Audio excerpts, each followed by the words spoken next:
The idea that Arabs are a mix of black Africans and white Europeans is partially true, but requires some clarification. While Arab identity formed over time through a mix of different populations, the original Proto-Arabs were primarily an Afro-Asiatic people who had genetic and cultural ties to Northeast Africa and the Levant. Here are key points you can use to argue that Arabs are a mix of black Africans and white Europeans. 1. Arabs originated after Africans and Europeans. The first humans were African. All humans originated in Africa 300,000 years ago. The first people in the Middle East 70,000 years ago were dark-skinned, similar to Northeast Africans. Arabs are first recorded around 9th to 6th century BCE. Unlike Egyptians, Nubians, and Mesopotamians who existed much earlier, Arabs were not recorded in history until the Assyrians mentioned them, c. 853 BCE. This suggests that Arabs as an identity formed later and likely resulted from mixing different populations. 2.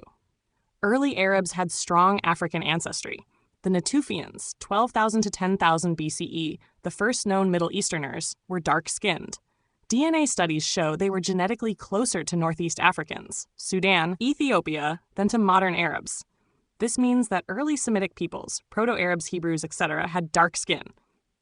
Ancient Egyptians, closely related to Arabs, had African genes. Early Egyptians were genetically linked to East Africans and pre-Arab populations. They had brown to dark skin before later mixing with European and West Asian peoples. 3. Arabs later mixed with Europeans and Central Asians, Greek, Roman, and Persian influence, 500 BCE to 700 CE. As Arabs expanded and traded, they mixed with lighter-skinned groups from Persia, Anatolia, Turkey, and Greece. Arab elites married Persian and Byzantine Greek women, which introduced lighter-skinned genes into parts of the Arab population. Turkish and Mongol influence after 1000 CE. The Ottoman Turks, 15th-20th century, ruled much of the Arab world, leading to further genetic mixing. Today, some Arabs, especially in Lebanon, Syria, and Iraq, show European-like features due to this history. 4. Ancient descriptions of Arabs confirm skin color variation. Greek historians described Arabs as dark-skinned. Herodotus, 5th century BCE, wrote that Arabs had dark skin and curly hair, resembling Nubians and Ethiopians. Bible descriptions of Arabs. Biblical figures from Arabia, such as the Queen of Sheba, are described as dark-skinned. Early Arab descriptions of themselves. Pre-Islamic Arab poetry describes Arabs as black and dark like the night. Arab historian Al-Jahiz, 9th century CE, wrote that early Arabs were closer to Africans in appearance than to Europeans. 5. Arab identity is more cultural than racial. Arab identity did not exist until after 9th century BCE.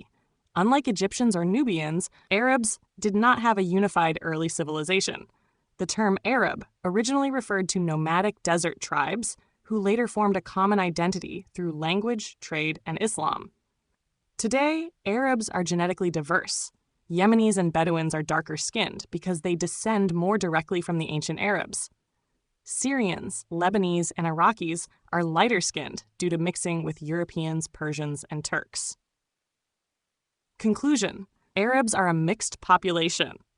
You can argue that Arabs are a mix of black Africans and white Europeans based on 1. Their late historical appearance, 9th to 6th century BCE, meaning they formed after earlier African and European groups. 2. Early Arabs were dark-skinned, similar to Northeast Africans. 3. Later mixing with Persians, Greeks, Romans, and Turks introduced lighter skin genes. 4. Arab identity is cultural and linguistic rather than racial, meaning Arabs can be light or dark depending on their ancestry. Would you like more scientific sources or historical accounts to support this argument?